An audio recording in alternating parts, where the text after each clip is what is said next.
Fala pessoal, tudo certo? Eu sou o professor Gustavo Ferreira. E eu sou o professor Gustavo Batista. E esse é o fascinante mundo do sensoriamento remoto. O maior podcast em língua portuguesa de geotecnologias e sensoriamento remoto do mundo. Olá, nós estamos começando mais um episódio do podcast O Fascinante Mundo do Sensoriamento Remoto, o quinto melhor podcast de ciências da Terra do mundo, segundo o Good Pods. Isso agora a gente vai falar direto depois dessa conquista, né, Gustavão? Não pode deixar de fazer essa exaltação logo no início. Então, agora só vai mudar quando a gente for para o quarto. Isso, faz parte do bordão agora, o quinto melhor podcast de ciências da Terra do mundo, segundo Good Pods. Maravilha. Bom, hoje nós vamos gravar o episódio 222, vamos falar sobre divulgação e ensino de geotecnologias, e o que está nos motivando foi uma mensagem, um e-mail que nós recebemos de um aluno nosso, o Paulo Sérgio Dias. Ele mandou uma mensagem por e-mail e ele começou dizendo o seguinte: já sei que o e-mail será longo e que seus tempos são bastante escassos, por isso peço perdão antecipadamente. Que nada, amigo. Você nos motivou a fazer um episódio específico pelo que você disse. Ele é nosso aluno no PDI-SL, que é a nossa formação de processamento com softwares livres, PDI-PY, que é a nossa formação de processamento em linguagem Python, e PDI-SAR, que é a nossa formação de processamento de imagens de radar de abertura sintética, que é tanto em software livre como em linguagem de programação Python.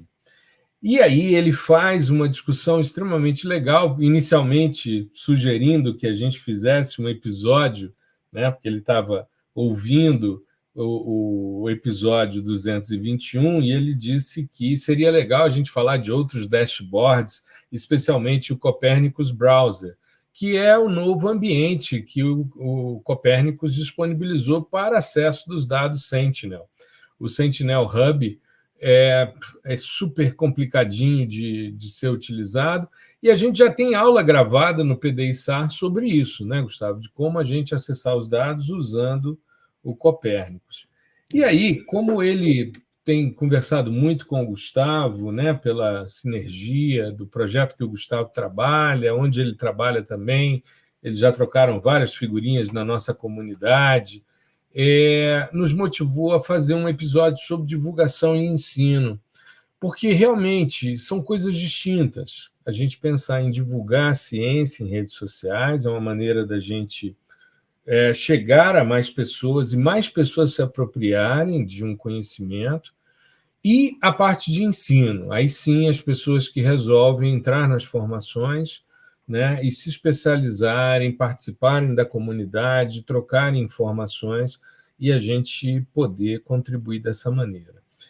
E aí, é claro, ele fala sobre como é que é o estudo dele, ele faz diversas perícias na área de desmatamento, aí ele foi contando como é que era o passo a passo dele, a importância dos dashboards, que foi tema do nosso episódio passado, né, falando sobre uma visualização mais rápida, depois a utilização de dados de mais alta resolução, dados de média resolução, porque ele diz que é importante que o juiz perceba visualmente o que ele está dizendo, e aí entra um aspecto que eu acho que é importante a gente salientar aqui, porque desde que o Conselho Nacional de Justiça criou uma instrução na qual eles sugerem que os dados de sensoriamento remoto sejam as provas judiciais na área ambiental, o sensoriamento remoto se expandiu em muito. Aliás, recentemente, um aluno nosso, Gustavo, não sei se eu cheguei a comentar com você, ele também da área de perícia, ele falando sobre de como ele ficou impressionado com a nossa formação Sistemas Sensores, porque ele diz, cara, eu trabalho com isso o tempo todo, e vocês enfocam os diversos sistemas sensores e como cada sistema pode ser utilizado, calibração, coisas do tipo, né? E salientou, porque é uma das nossas formações também. E aí, ele disse que a teoria dos cursos geosensor explica o que está por trás de todo o processamento dele, que ele poderia obter os gráficos temporais de NDVI e o espectro dos alvos, né, processando, mas que acha que é importante a utilização dos datasets e dashboards, né, a questão da agilidade no processo, enfim. E eu fiquei bastante sensibilizado, inclusive o Gustavo, logo depois que foi... Porque esses e-mails chegam e vão para o nosso grupo de gestão do Geosensor, em que estamos eu, o Gustavo, o pessoal do Laboratório de Propulsão Digital, né, tanto a parte administrativa como a parte técnica que faz as divulgações, os nossos eventos, enfim, os lançamentos das nossas formações. E eu achei muito interessante, porque foi muito gratificante a gente receber, como o Gustavo disse aqui, relato mais completo que tivemos. Uhum. Então, eu acho que vale a pena a gente embasar a nossa discussão hoje no relato do Paulo Sérgio Dias, agradecer a ele por nos motivar a discutir essa questão. Nós tentamos entrar em contato com ele para convidá-lo para participar do podcast. Gustavo não teve retorno, né, Gustavo? Isso, não Nessa conseguimos ainda. iniciativa. Quem sabe depois, se ele responder, depois ele faz um outro episódio com a gente para trazer essa vivência. Mas, enfim, vamos dar início, então, a essa discussão sobre divulgação e ensino de geotecnologias, motivado por esse e-mail que o Paulo Sérgio Dias nos mandou nessa semana em que nós estamos gravando o episódio 222. Não é isso, meu querido? Assim, realmente foi um relato gigante, né? O Paulo também é uma pessoa que não tem tempo, né? Assim como nós, e só o fato dele já ter destinado um tempinho ali do dia dele para escrever aquilo foi muito legal. A gente não vai falar tudo que ele mostrou, até porque, né, nem pedimos autorização para isso, mas basicamente foi essa questão que o professor falou mesmo, né? Ele conseguiu encaixar, né? Ele é nosso estudante em 3 formações, ele conseguiu encaixar cada uma das formações em um passo metodológico que ele tem que fazer, né, para chegar até o resultado que ele precisa no trabalho. Então, isso é muito importante, sabe?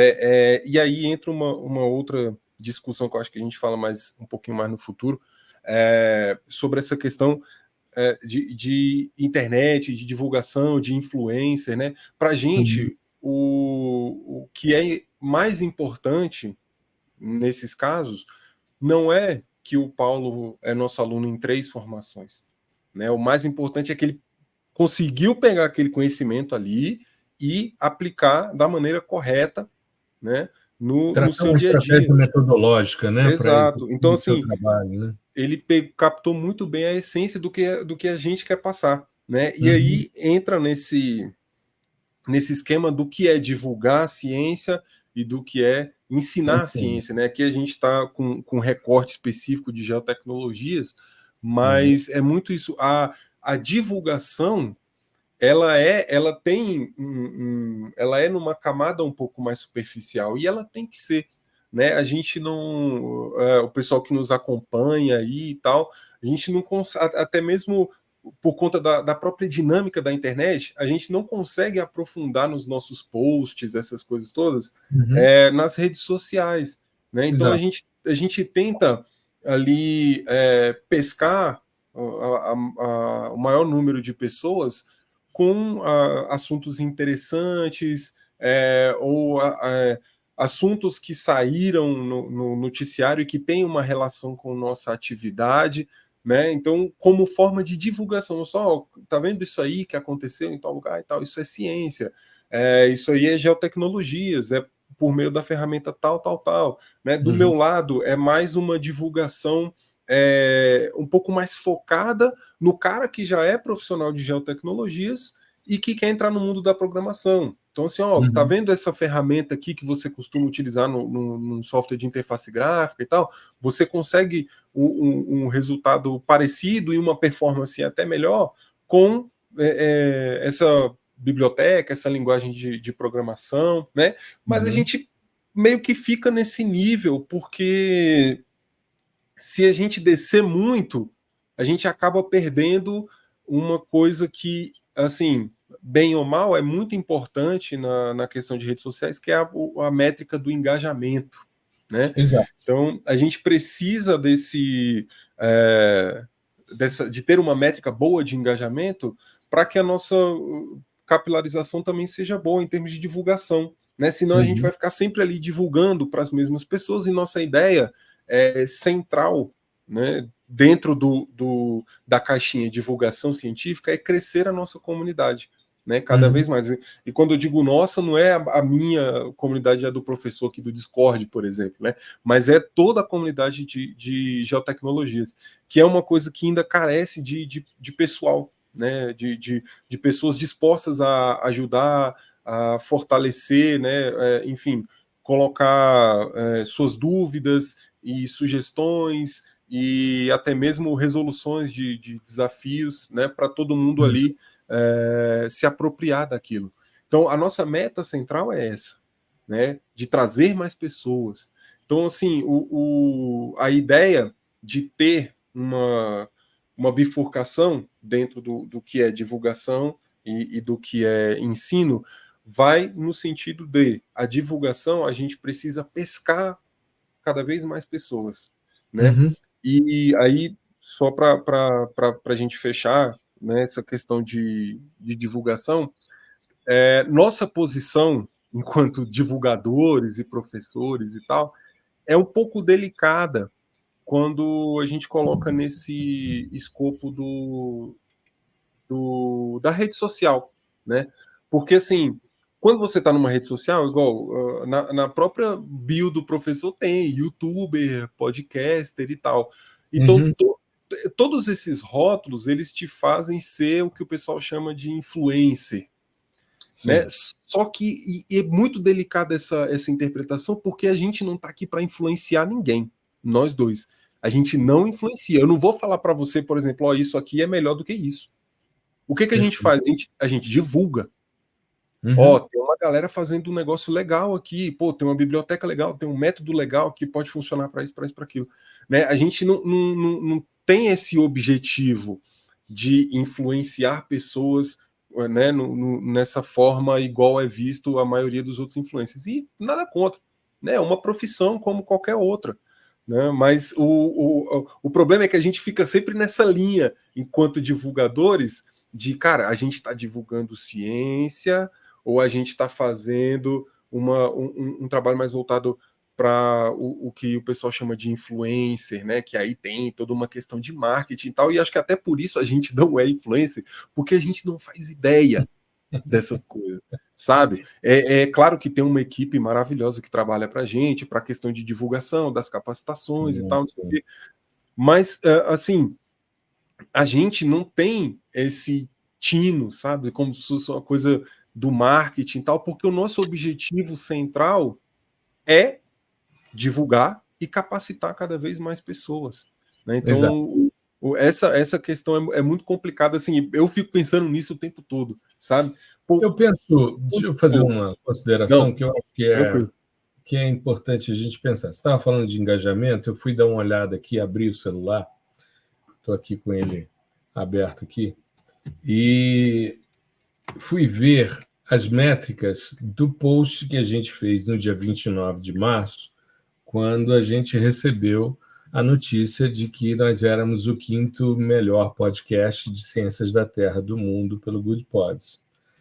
Eu fiz um vídeo de 52 segundos, postei como um Reels e postei em todas as nossas redes sociais.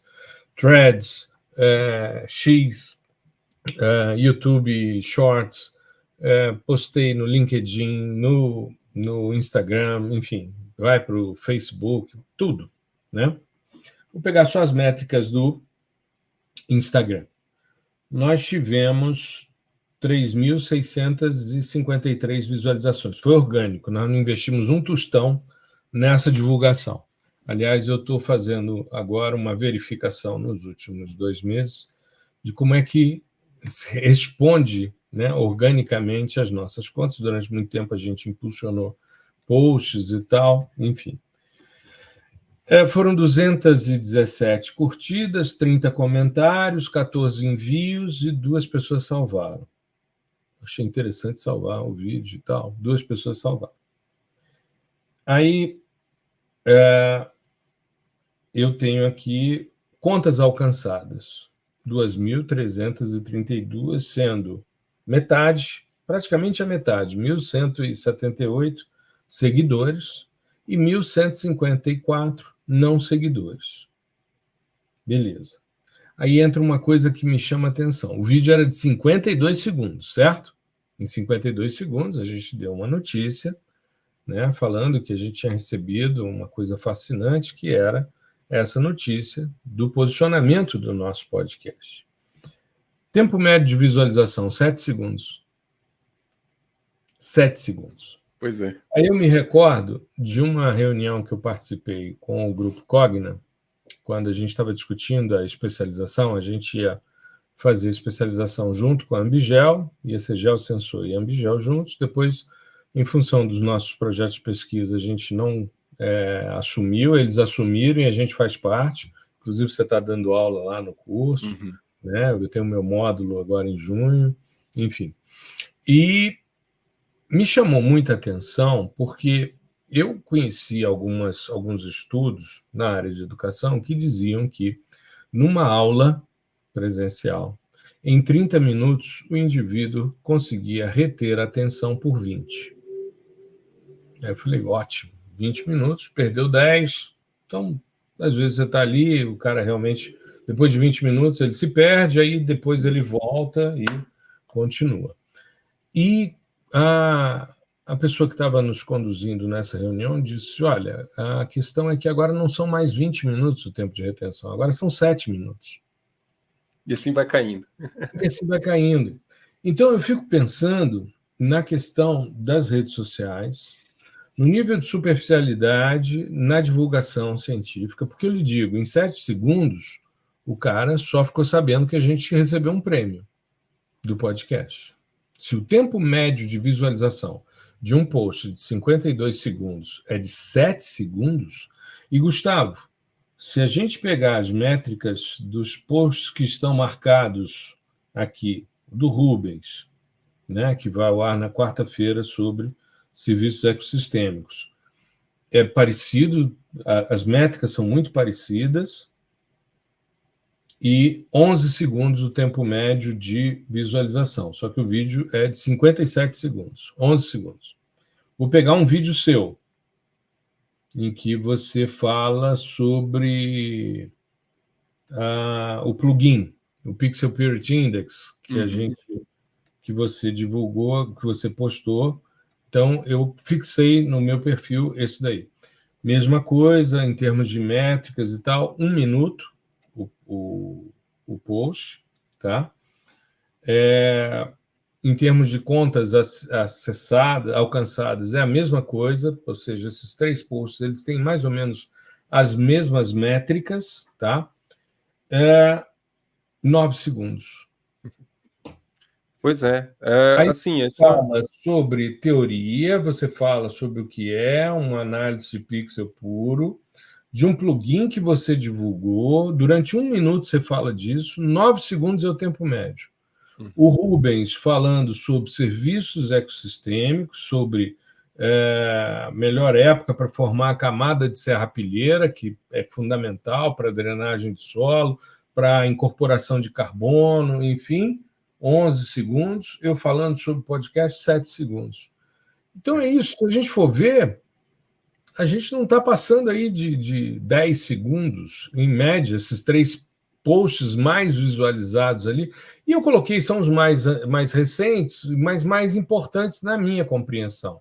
Como é o meu perfil, eu resolvi fixar um de cada um de nós para mostrar como é que é a nossa produção. Segunda, o podcast. Na quarta, o Rubens. Na sexta, você. E a gente tem essa dinâmica semanal. Beleza. Só que o tempo de retenção é muito baixo. Sim. Então, entra outra parte, que é o ensino. Que é aí onde a gente desce um pouquinho, né? Assim, só para fechar essa parte da divulgação, que é muito marcante, algumas pessoas, assim, é evidente que isso não são todas, né? Pode ser uma evidência anedótica, mas tem uma galera que se acostumou com a forma, por isso que eu falo que a gente não não se encaixa no influencer, se acostumou com a forma que se interage e consome a informação dos influencers, né, aqueles tops e tal, que tem milhões de seguidores, que eles têm um conteúdo ali fechadinho na caixinha, uma forma de interagir, e você tem uma forma de consumir. E aí eles tendem a tentar consumir isso da mesma forma com a gente, ou com outros, inclusive, colegas de divulgação científica também. E acontece um fenômeno muito engraçado, pelo menos comigo, que é o pessoal me fazer de proxy do Google, sabe? Tipo assim, professor, como é que é a fórmula do não sei o quê?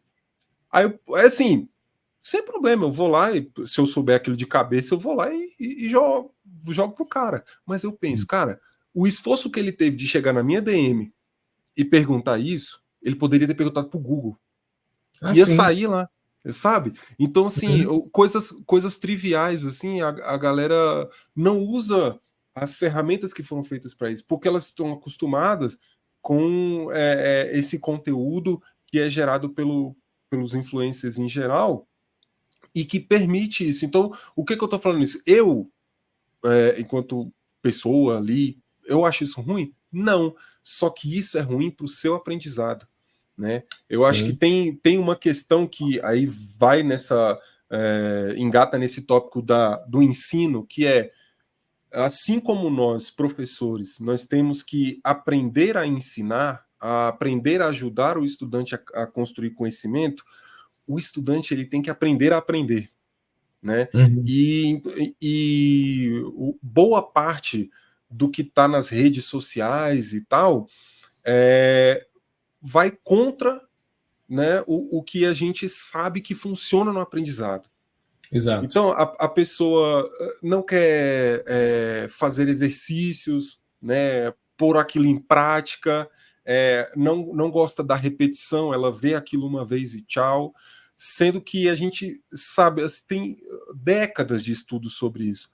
Repetição, a internalização, ela se dá muito pela prática, pelo exercício, né? Então, se você não fizer isso, você vai perdendo. E aí tem aquela questão que a gente já comentou das gerações, né? Aí essa geração vai perdendo cada vez mais a capacidade de construir conhecimento, né? Então, assim, e a gente está aqui, a gente não está falando isso da boca para fora, né?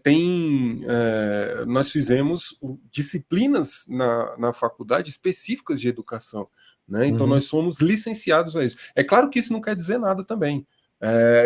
Tem professores fantásticos que não têm licenciatura, né? Eles têm outras formas ali e tal, assim como tem professores que são doutores no assunto educação e não tem o traquejo necessário para estar em sala de aula, por exemplo. Só para fechar, eu tinha, enfim, tomara que ela não escute isso, né? Mas minha professora tem uma disciplina na educação que chama didática, né? Então já sabe para onde vai.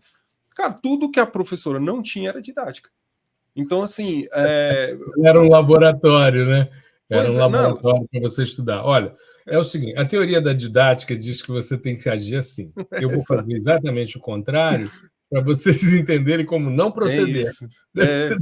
Aprendendo pelo inverso, né? Então, cara, isso pô, a pessoa ela estudou anos e anos para ela ter uma disciplina na Universidade de Brasília, né, com o nome didática, ela estudou aquilo.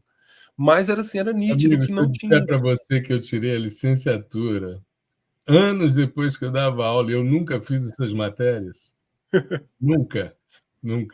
Eu comecei a dar aula porque era o único emprego que eu podia ter e que eu dava a minha disponibilidade. Como eu era estudante universitário, falei, cara, vai ser legal, porque eu posso chegar e dizer, bom, hoje eu não posso dar aula porque eu vou fazer matéria na universidade.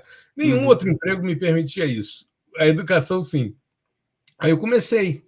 Só que eu sou neto de professor, né? Minha avó paterna era professora, várias irmãs do meu pai, o irmão do meu pai é professor também, aposentado.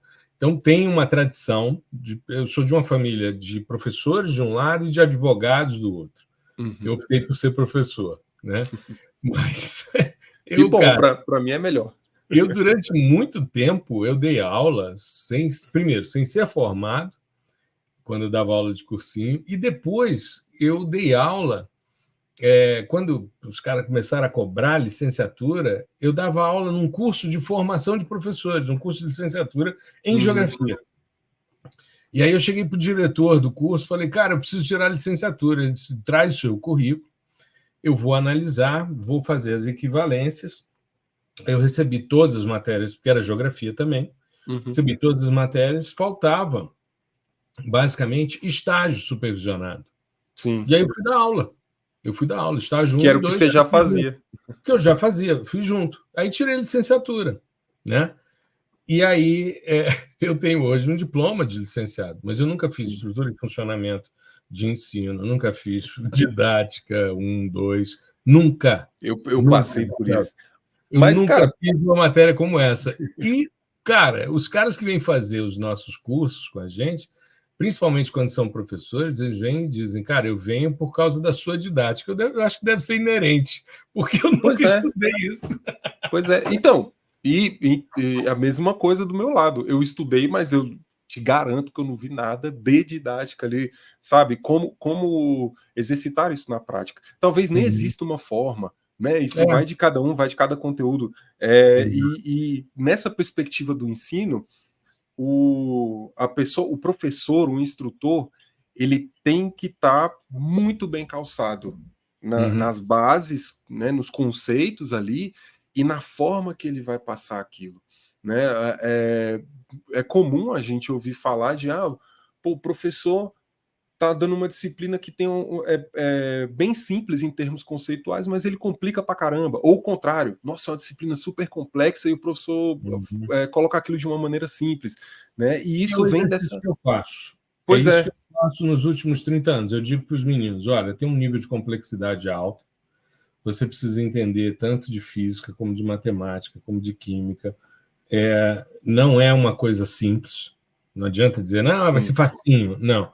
Mas eu digo a eles, olha, nos últimos 30 anos, 30 e poucos anos, eu estou pensando todos os dias como é que eu posso tratar esse assunto de forma mais palatável, de forma mais simples, para que a pessoa se aproprie.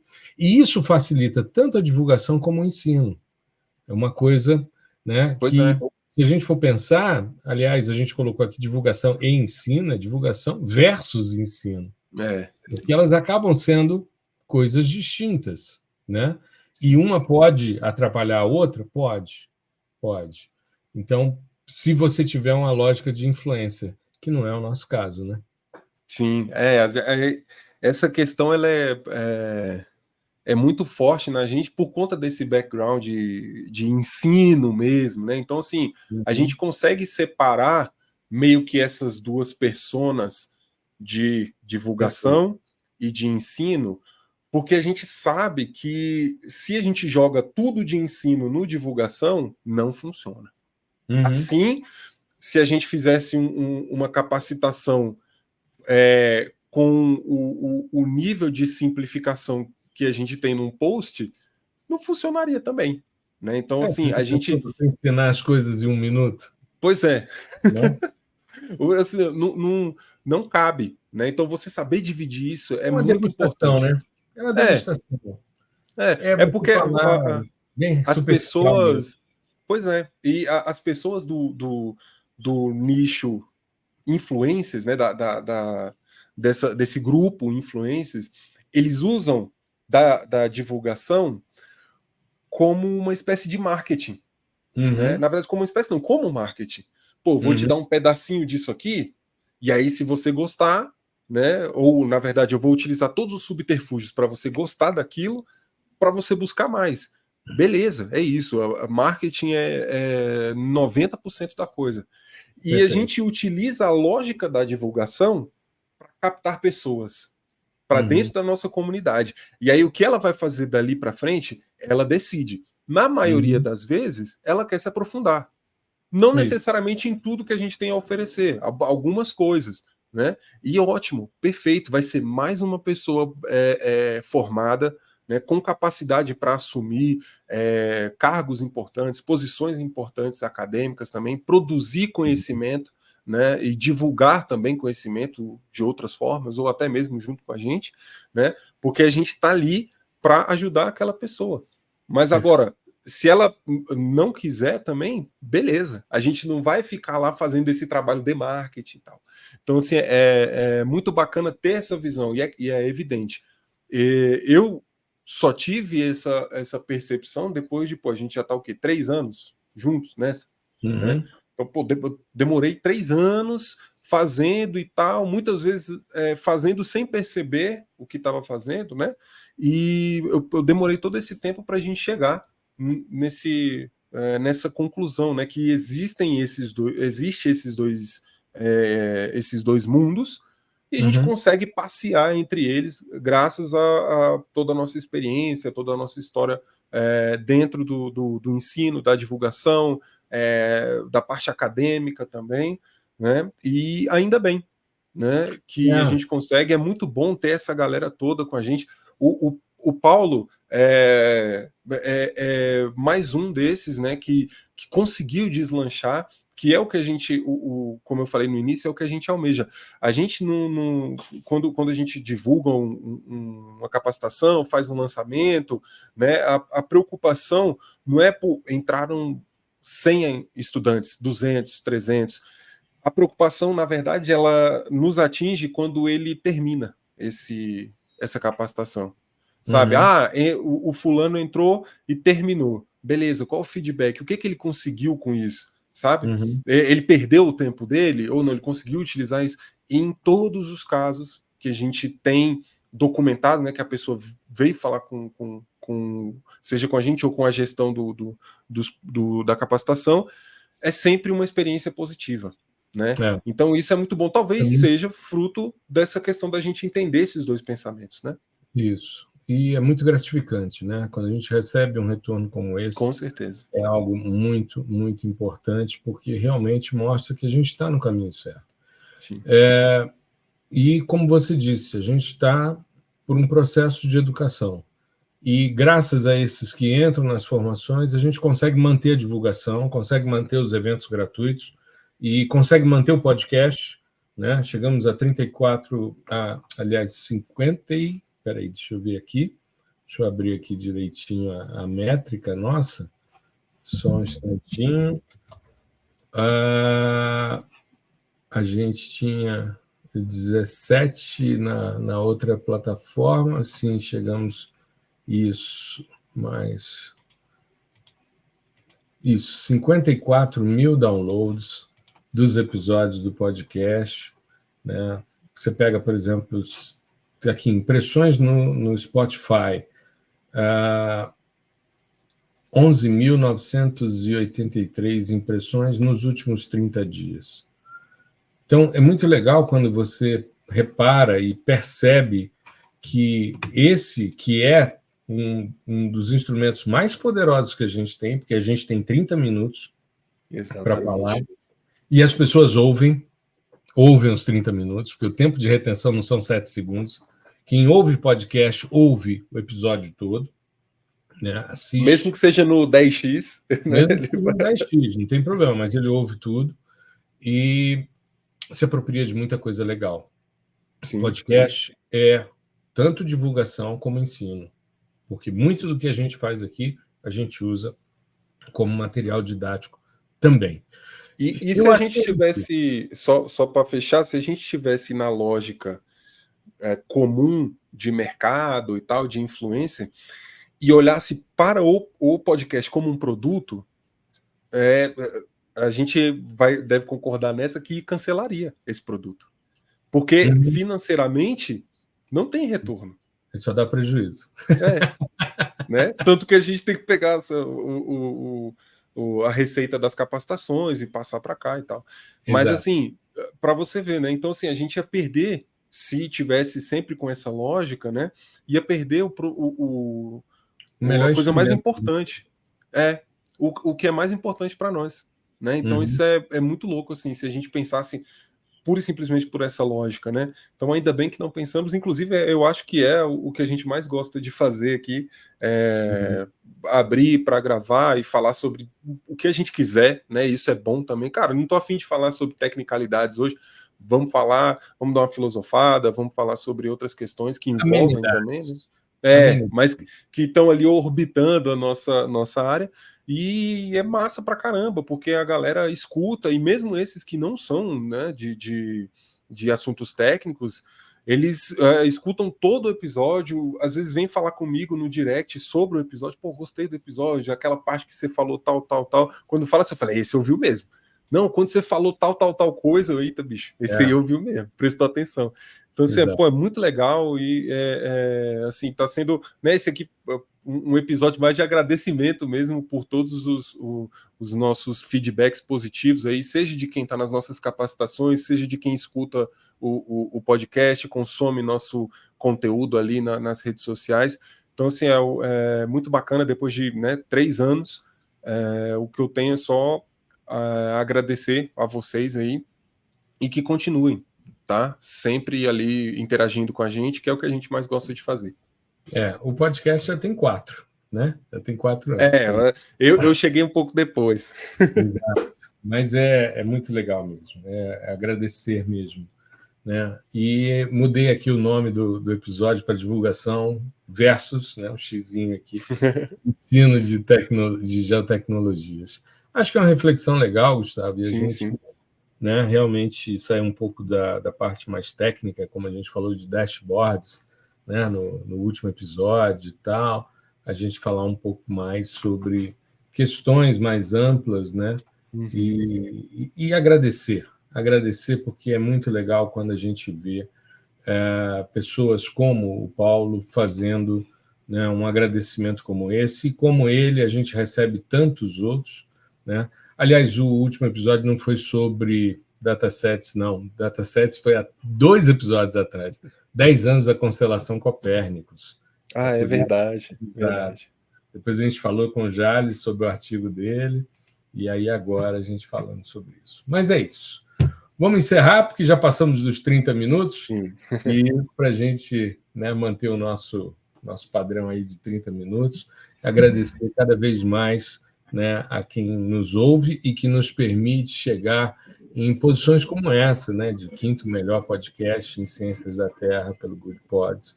Coisas desse tipo fazem perceber e ver que vale muito a pena fazer, mesmo que não seja algo que é monetizado, algo que gera recurso, né, e que muitas vezes a gente precisa tirar do investimento que é feito em informações para pagar a plataforma, pagar a arte, esse tipo de coisa, para a gente poder continuar com esse projeto que é tão importante. Beleza? Fique bem, se cuide, uma boa semana para você que nos ouve e para você também, Gustavão, tudo de bom, um grande abraço. Valeu, uma boa semana, professor, boa semana, pessoal, até o próximo episódio. Muito obrigado por prestigiar o nosso podcast. O fascinante mundo do sensoriamento remoto.